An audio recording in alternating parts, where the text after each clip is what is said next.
Welcome to the Too Many Records live stream extravaganza event. It's been a minute since I've done a live stream, and it's because, as many of you know, I have been very busy opening a record store and maintaining it after the opening. And it's been going really, really well. It's been extremely fun.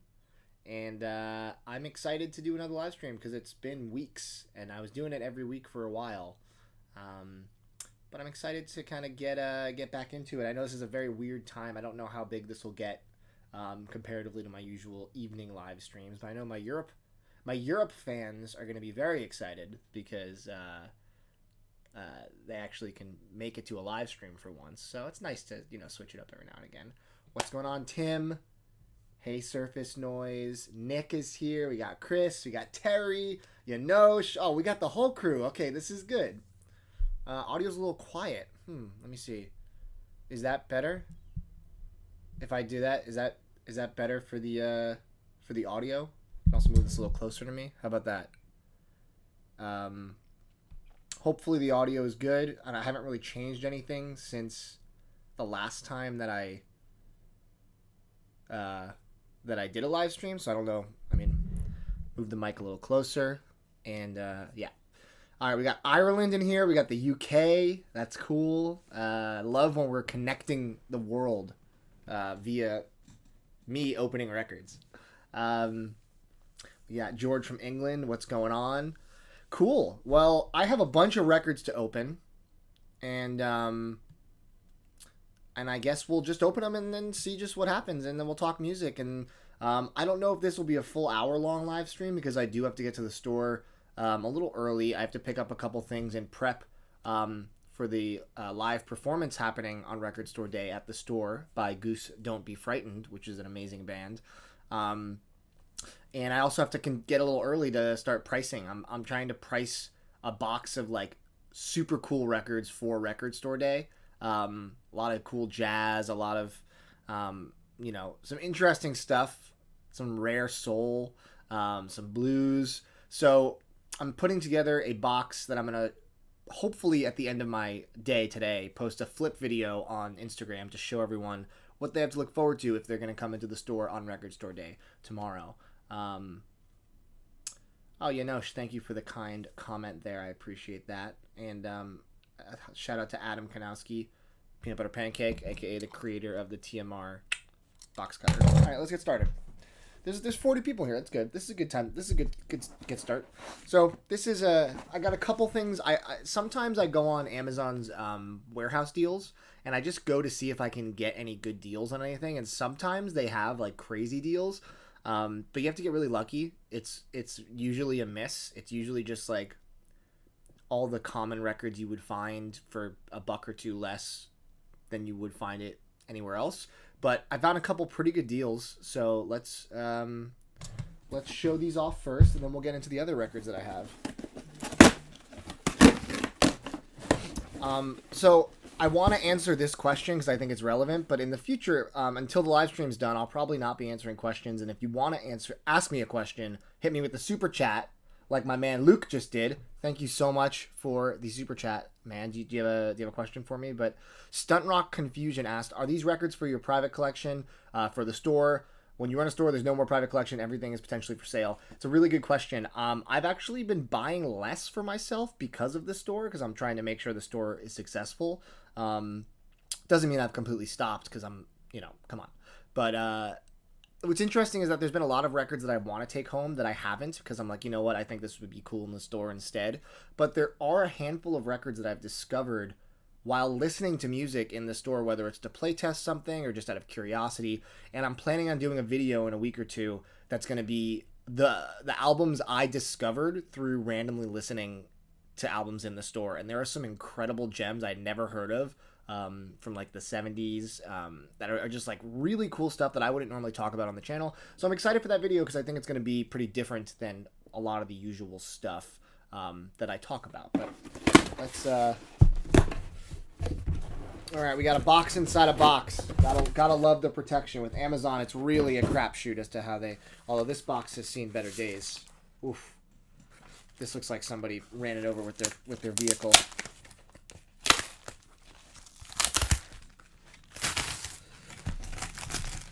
All right, what do we have here? Oh, right. So, this is 07's Yeah Ghost. It is their 4th LP. To most people, this is their worst LP, and it is. But a lot of people don't like it, and I actually like it quite a bit.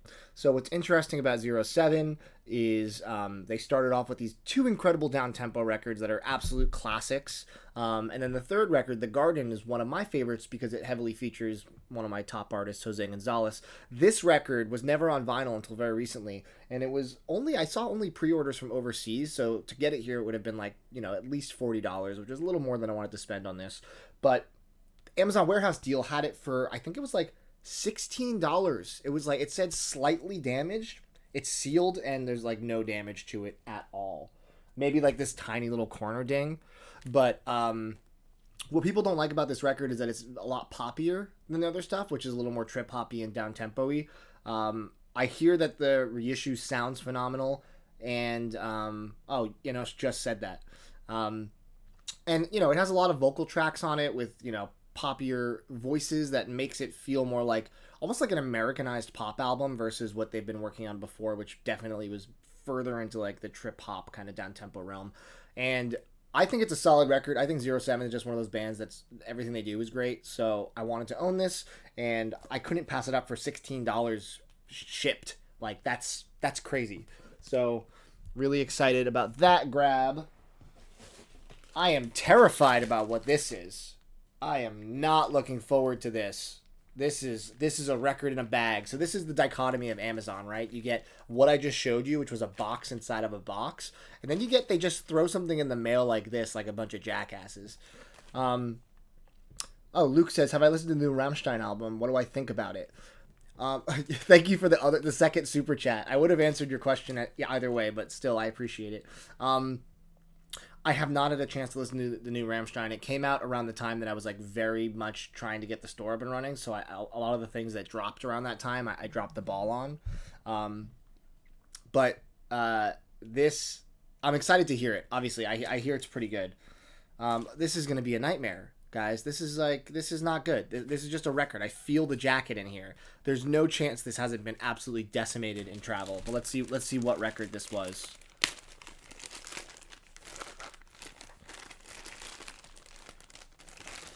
Oof. You get what you pay for. This was actually going to be a good deal.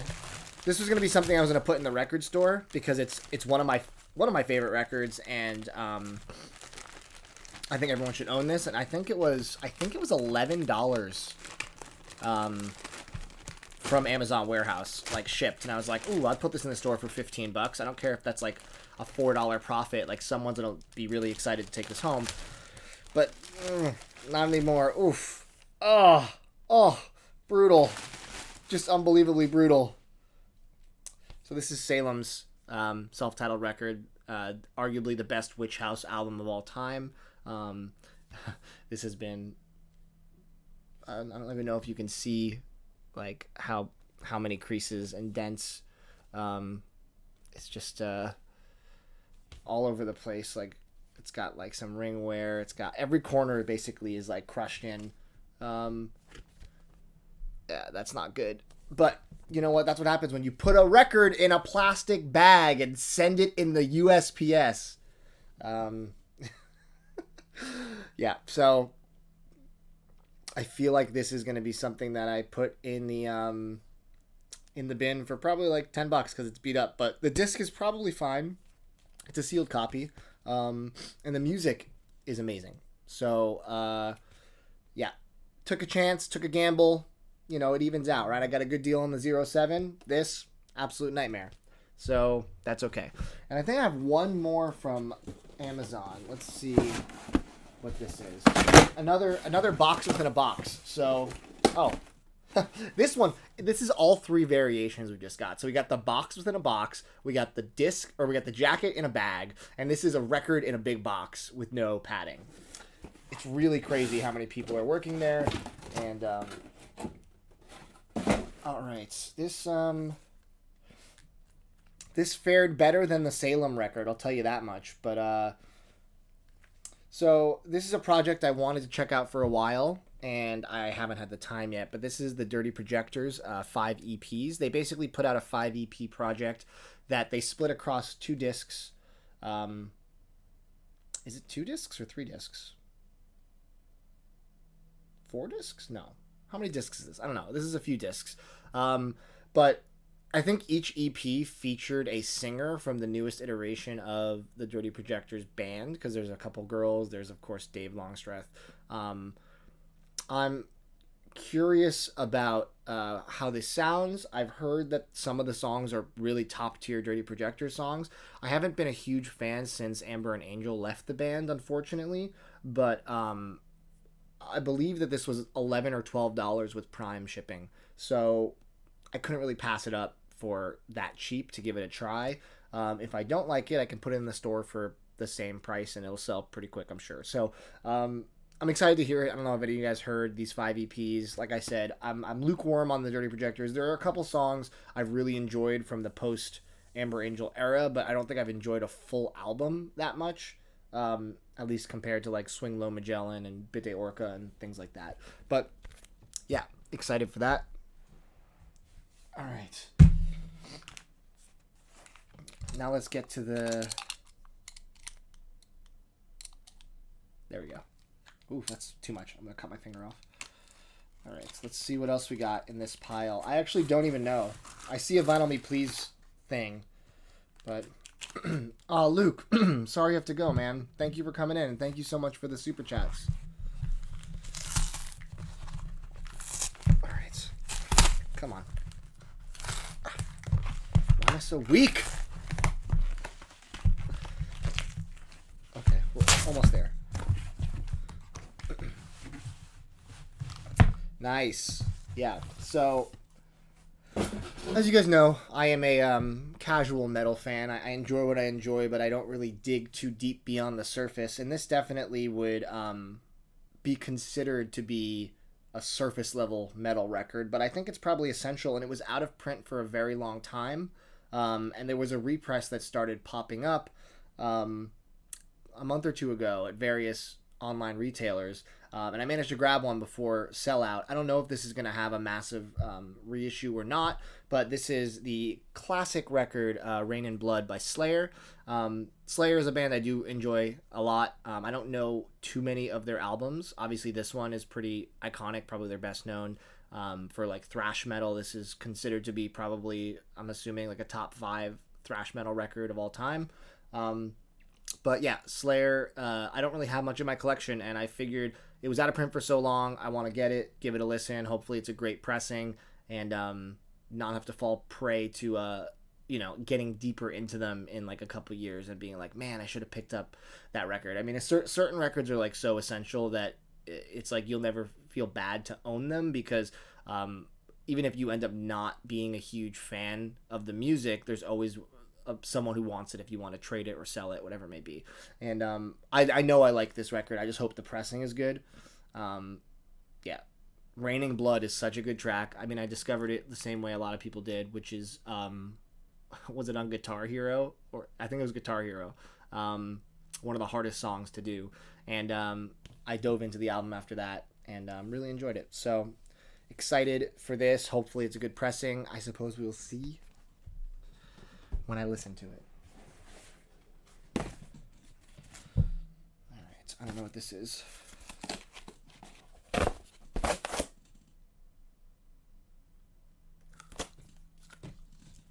Try to add some pizzazz for you guys.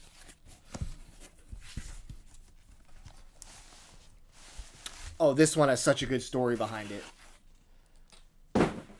This has such a good story behind this. So sometimes my dad watches these live streams. And if you're watching, Dad, you're going to really get a kick out of this. So this is a story. I'm gonna make you guys sit and listen to this story before I show this record. So buckle in, buccos.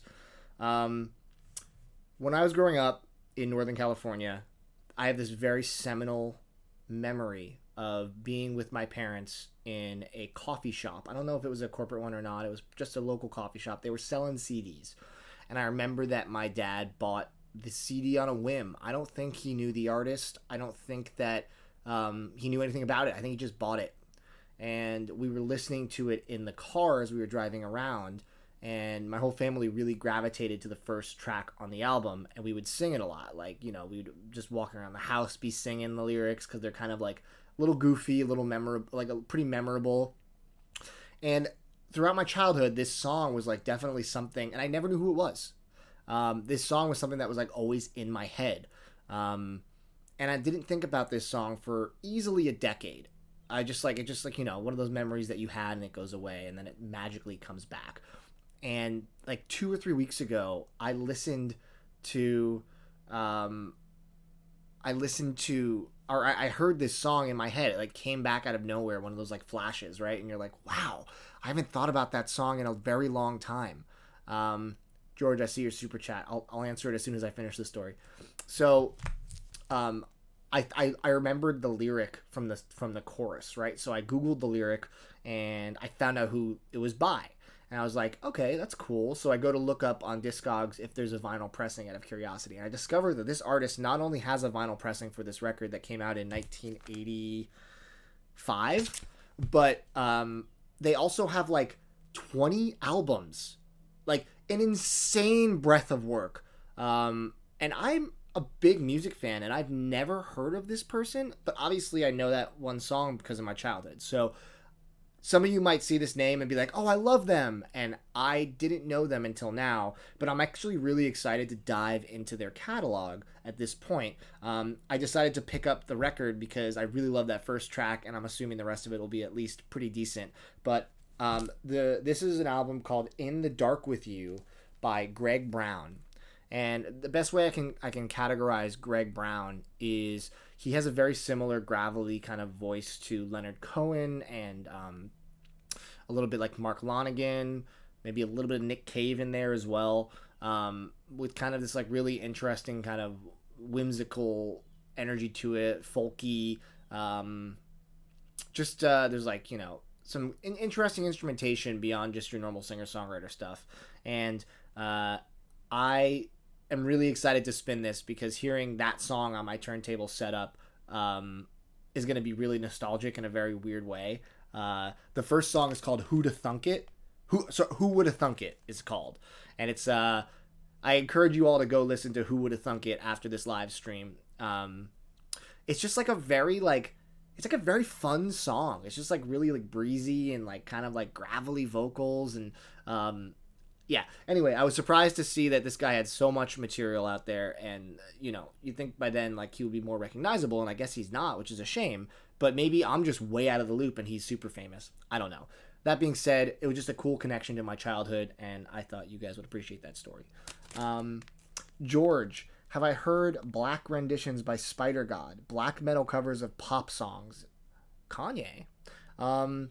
I don't love black metal, but I feel like out of curiosity, I would probably want to listen to that. That sounds fun at the very least. So, yeah. That being said, with the Greg Brown, I can't vouch for his catalog or that album. I only know the one song. But he's been putting out albums since I think 79 or something, and he's still putting out stuff like as of the past 10 years. So, if you like kind of gravelly vocal male singers, you'll probably dig at least Who Woulda Thunk It. All right. Oh, this is a bad one. This is gonna be tough.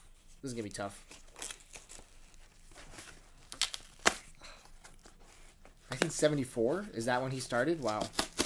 Come on. Why are you making my life hard?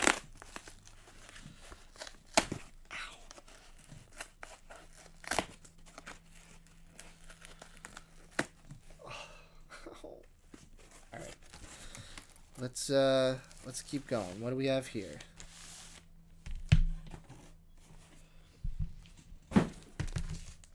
Oh, yeah. So, one of my favorite bands, and as I get older, Frank just hit me with the turbo super chat. I have to round of applause for Frank. I have to answer this question in depth because this is a very, very, very generous super chat. have I ever taken a large value item that I was not deadlocked to connected wise and sold it to make multiple purchases that may not have the same collection value but continue the musical journey? Okay, let me see if I understand this. So you're saying, are you asking, have I ever sold a record that was like expensive but I'm not like that connected to buy a bunch of less valuable records that expand my collection? Is that basically what you're asking?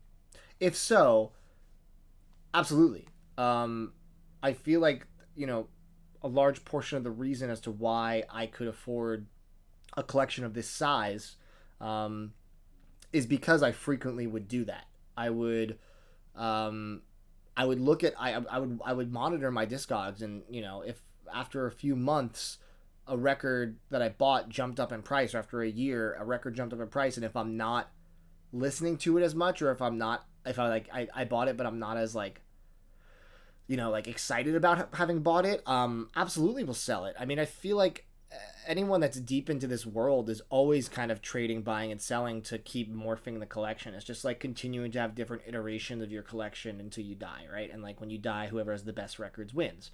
So I'm trying to win, and I think my collection is approaching a real all killer no filler kind of scenario, and I think that continuing to do that kind of culling where you can sell one $200 record and buy 5 amazing $30 records, you know what I mean? Like that to me is a good, that's an even trade-off. That seems worth it, because the person who buys that record from you probably wanted it a lot more than you want it. So it's like you're giving them something that they really want, and you're getting a bunch of things that are really important to you. So Nick saying he won. You're definitely in competition with me based on what I know of your collection, Nick, but I will destroy you. All right, good question though, Frank. Good question. So this popped up on Music Record Shop, which is a site that occasionally has signed albums by artists that kind of just pop up for sale randomly. I guess when they come through town, they get these artists to pop in the store and sign a couple. This is one of my favorite bands. I would say they're in my top 5, arguably, definitely top 10.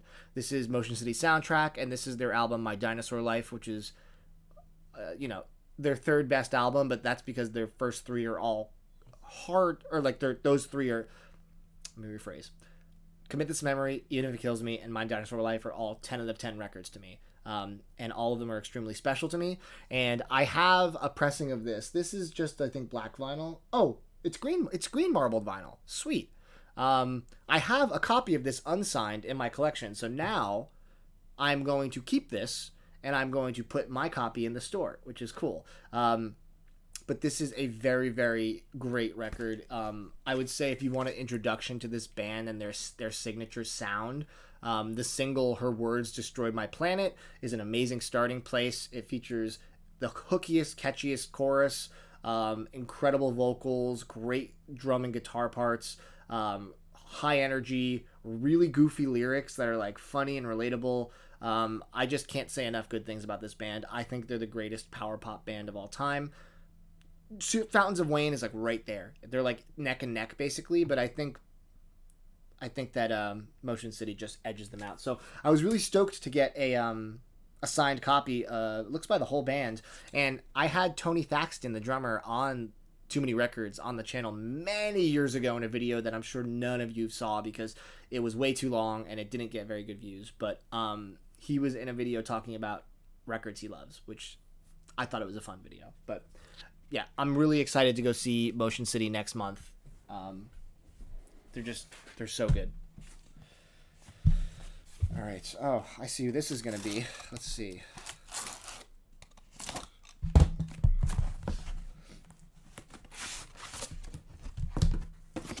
So this is the latest album by Injury Reserve, which is a very good modern hip-hop group. I am embarrassed to say that I haven't heard this yet. I bought it on a whim because I enjoy a lot of their stuff previously. I know that one of the members passed away, which is a huge disappointment.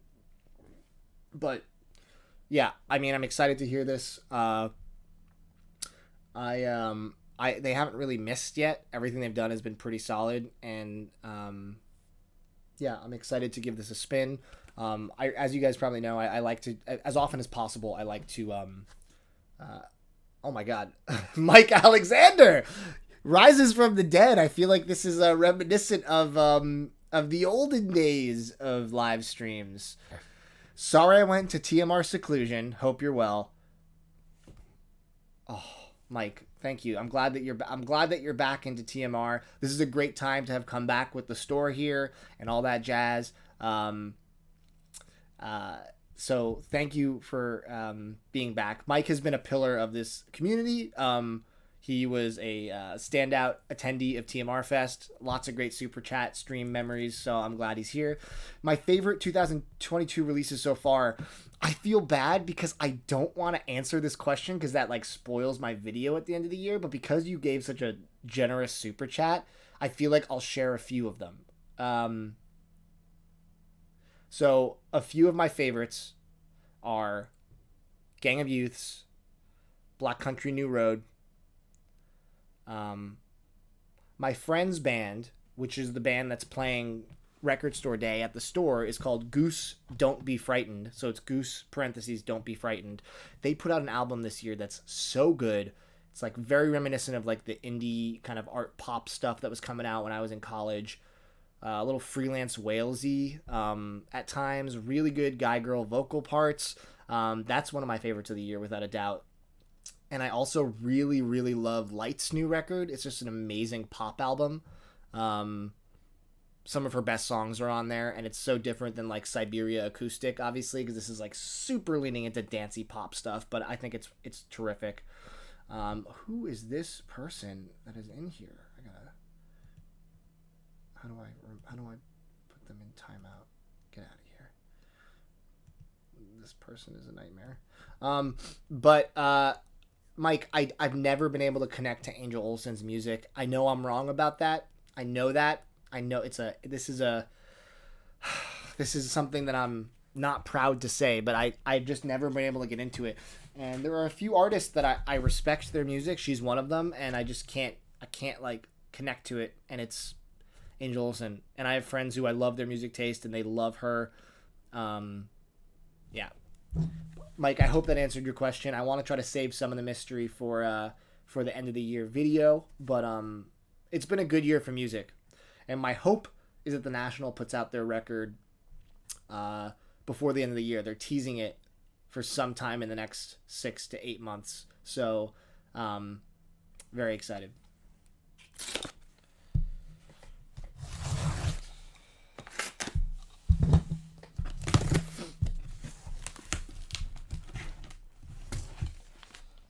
So now here we have a little vaporwave, guys. Would it be a too many R's, too many records live stream without without a little vaporwave? But this is my man Corp. As you guys know, he's a top 3 vaporwave artist for me. Mike Alexander with the double super chat. Oh my God, Frank, can you keep up with this guy? Dude, big love to you. Any plans for a new TMR release, or is running the store enough to keep me occupado? It's a good question, and I'm actually actively getting ready to drop the new TMR release. It's probably not going to be this month. Could be late next month. It really depends on when the album is finished being mixed, but it's going to be one that pleases the fans of TMR without a doubt. A lot of you probably can guess what it is. I've been teasing it on socials. But yes, there's another TMR release in the wings, and there's a whole bunch more planned down the road. The only reason there's been such a big wait is, well, the two reasons are A, the absolute nightmare that is the pipeline for getting records pressed. I kind of wanted to see if that would start to clear up. Seems like it is maybe a little bit, but not by a huge amount. And then also just the busyness of trying to get the store put together. I just didn't have time. But now things are kind of more now that I'm all in, I'm ready to like get the label going again. But yes, News at 11, really, really good vaporwave record by Corp. I have a copy of this already, but this new version has this really cool foil jacket, and I am an absolute sucker. So yeah, I think it's on a picture disc. Yeah, it's on a picture disc, which is cool. Boom.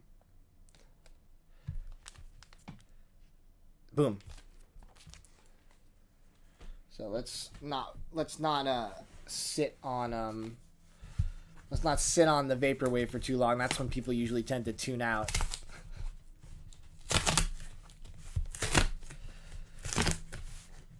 These mailers are such butt. They're butt.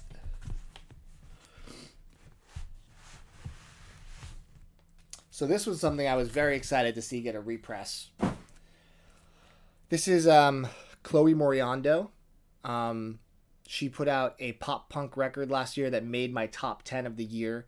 Very reminiscent of some Paramore type stuff. Really good songwriting, really earnest. I saw her perform live. She's going to be a superstar. She's a fantastic front woman.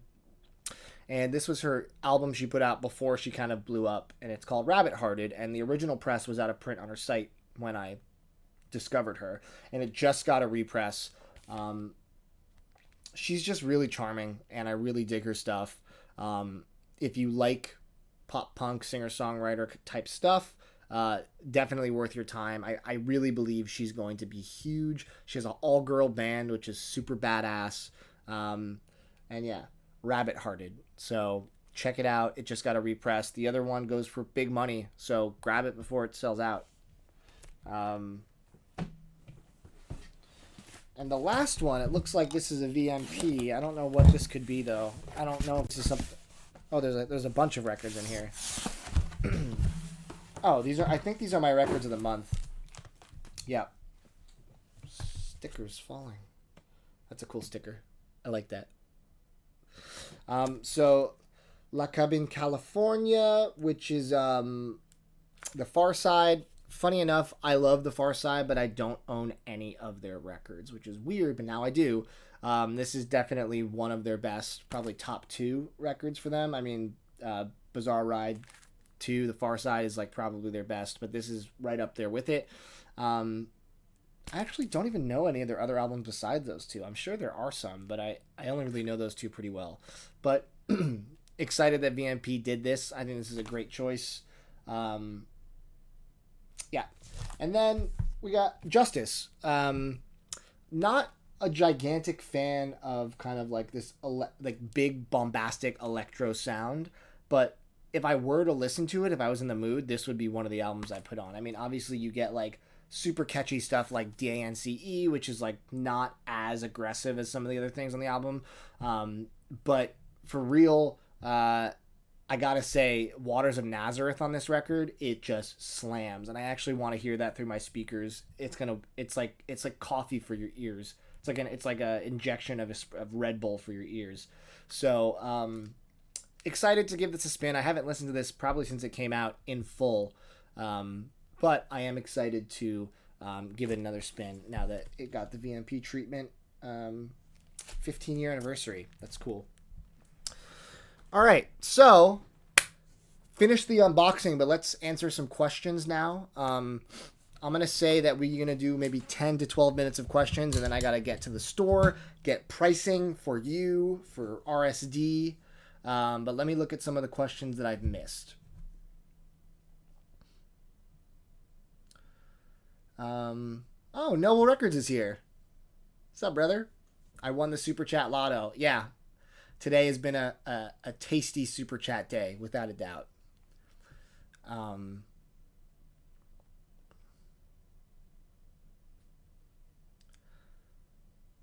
You just watched my Scammer Alert video? Oh, that's nope, Dylan's Scammer Alert video. Do I like stoner or doom metal? Not really. I think it's a little too slow and like boring to me. I know obviously a lot of people love it, but for me it's just not necessarily what does it for me. Am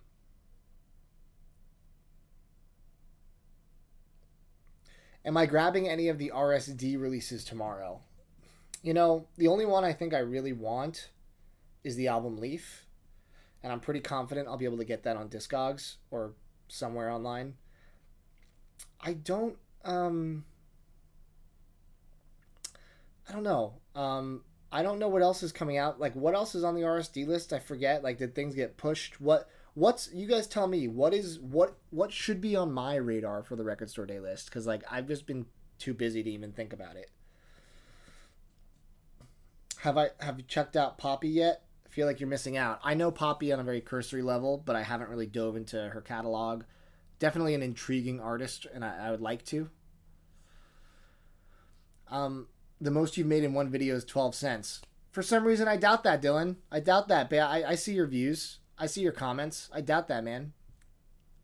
Can I put up a flip video of Brazilian music I have in the store? Possibly. I can try maybe next week at some point. I haven't mixed between the walls and the Grail bin and the World bin, so it's all kind of all over the place. A lot of my Brazilian music got purchased already, so I had a ton of stuff, and I wanted to do a video showing it all off, but the opening of the store was just so chaotic to get it all up and running. A lot of the things I wanted to do in terms of content, unfortunately, fell by the wayside, but yeah. What's my favorite customer interaction so far? That's a great question, and I will answer that because I know exactly what it is. My buddy, some of you guys may know his YouTube channel. He goes by Crank Gameplays. He's he does comedy. He does like video game videos, vlogging, and he does a lot of stuff with Markiplier, who's like one of the biggest YouTubers. Crank Gameplays was doing a live show, like a one-man show. He was touring around the U.S., came to Portland, and he decided, because he's a friend of mine, he decided to do a meet and greet at TMR, which was an incredible day. He had like 50-60 fans show up, and like they were like, I'd say a third of them bought records, which was super cool. But this one girl, she must have been 17, she was at the counter and she looked behind me, and on my rare wall, this was week 2 I think of the store, maybe the first week of the store, I think, actually. I had a first pressing of, like a near mint first pressing of the Pixies' Doolittle.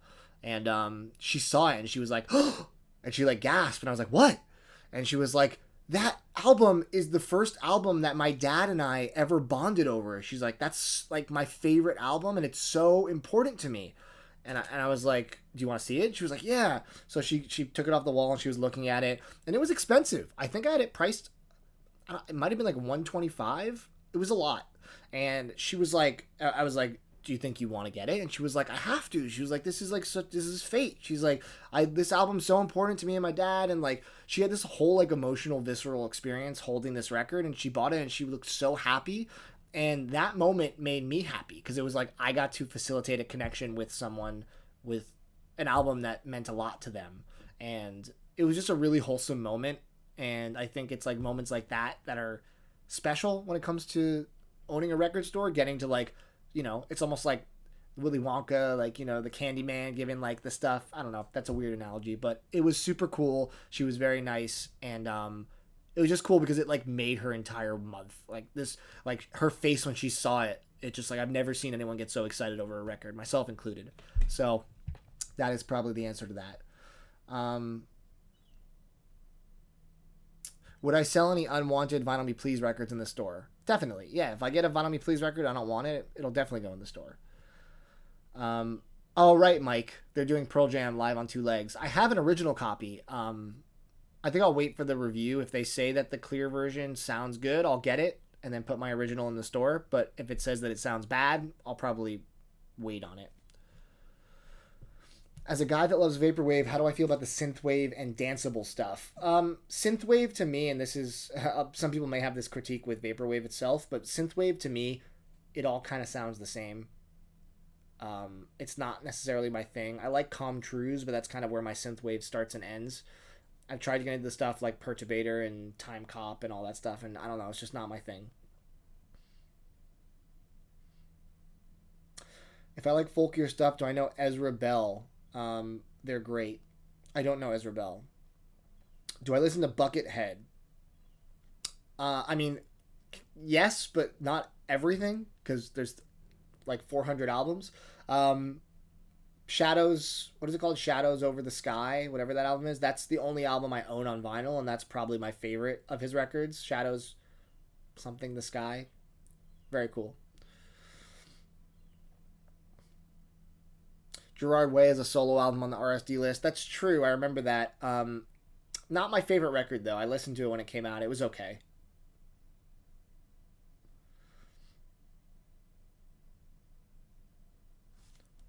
Oh, yeah, Victor Vaughn. Everybody needs to pick up a copy of Victor Vaughn if they can.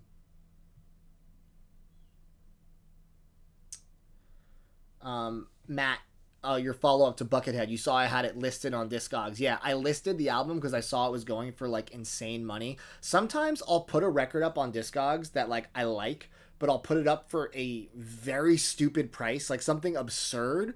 Because in my head, I'm like, if someone's willing to pay that, I'm probably willing to sell it, right? Like, I wouldn't expect anyone to ever buy that record for that price, but if someone wanted to, it's like, who am I to say no? So it's like, I threw up a copy of that Buckethead record. I'd like to keep it, but if someone would pay hundreds and hundreds of dollars for it, then they can have it. You know what I mean?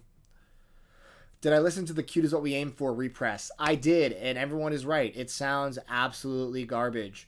It's maybe the worst sounding record that I've ever heard in my life. I can't believe they botched such a desirable reissue so badly. I returned it, actually. I don't think I've returned a record for sound quality ever.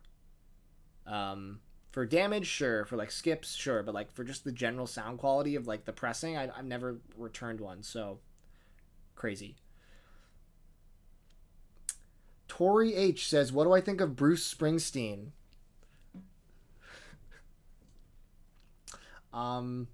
Well, he's the boss, as we all know. But yeah, I think that Bruce Springsteen is very talented. I would love to see him live. I'm a big fan of his big run of albums, you know, Born in the USA, The River, Nebraska, Born to Run. I like some of the later stuff, like Ghost of Tom Joad. Tunnel of Love is pretty fun at times.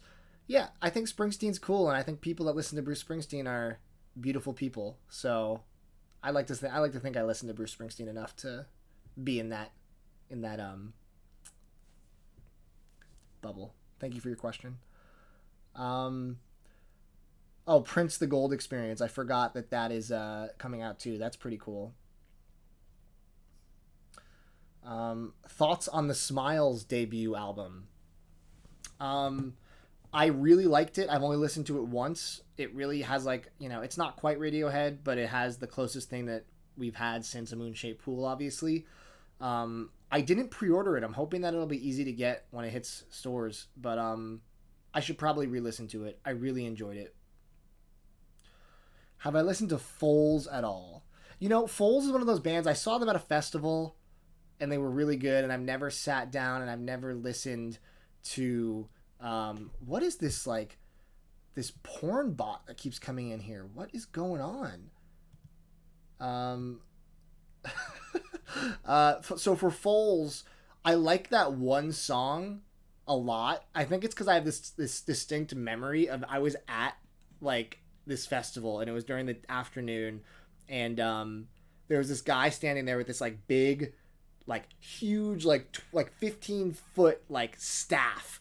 And he was just, like, dancing to Foals, like, losing his mind, like, with this staff. And I remember this song was on, and I was, like, really, like, digging the vibe that he was curating around him. I don't know what the song is called, but it's, like, we don't need it, da-da, do-do-do-do-do. Like, I just remember it's, like, super catchy and, like, tribal and, like, very repetitive. So that song is cool, but I don't really know Foals outside of that. I should probably listen.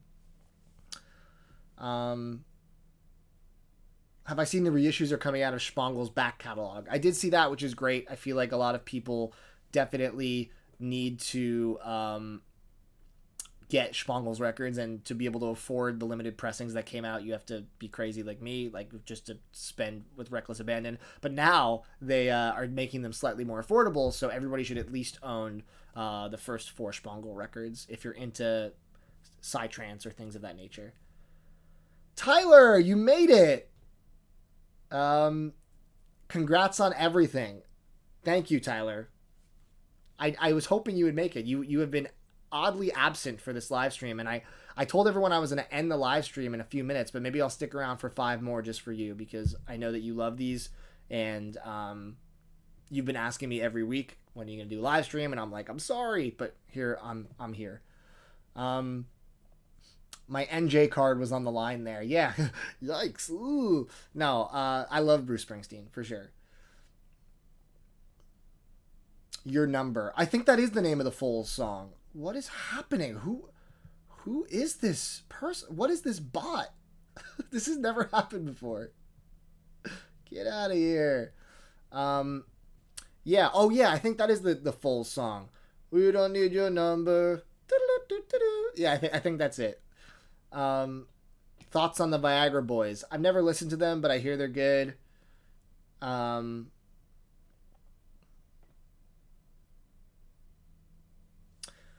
Do I have a link to my Discogs? The Discogs username is Too Many Records PDX. So check it out. Guys, don't give in to the bot. It's not real. It's going to scam you. Don't do it.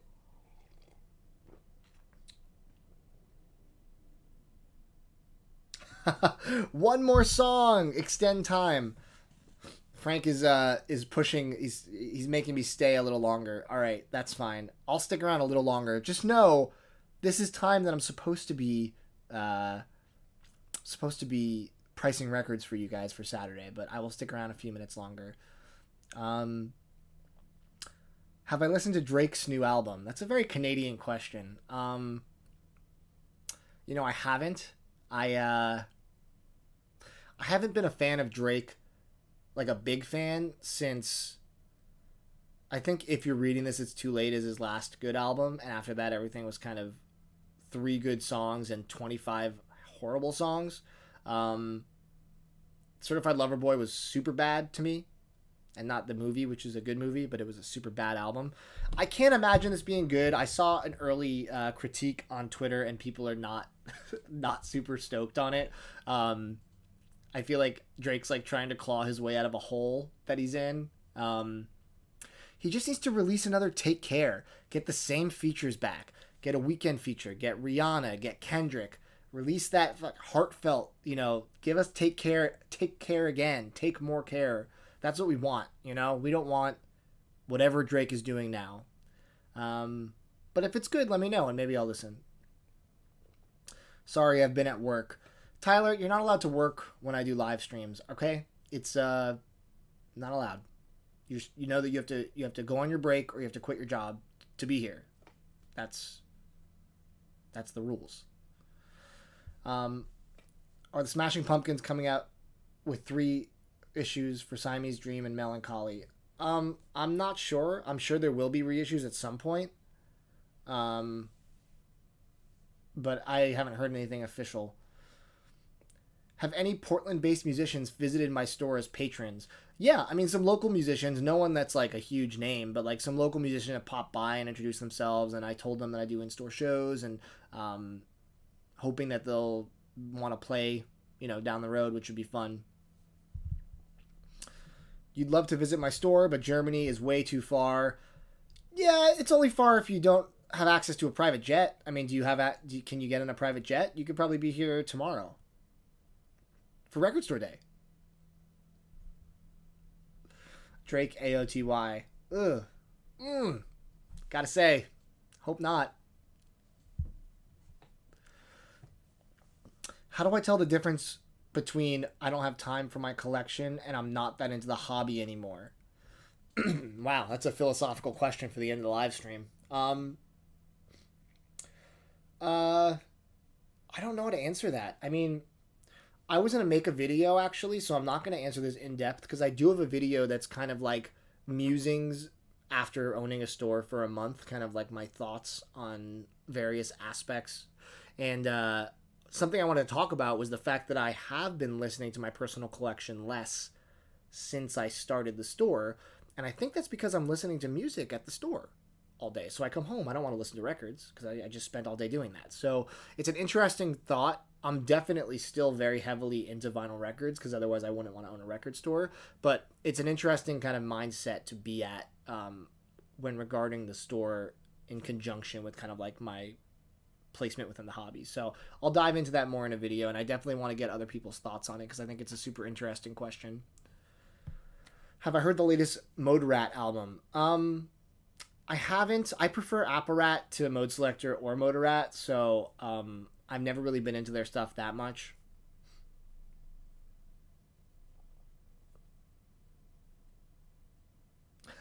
Super chats. You don't have the private jets to do that, or you don't have the super. Did I just flip them? I am tired.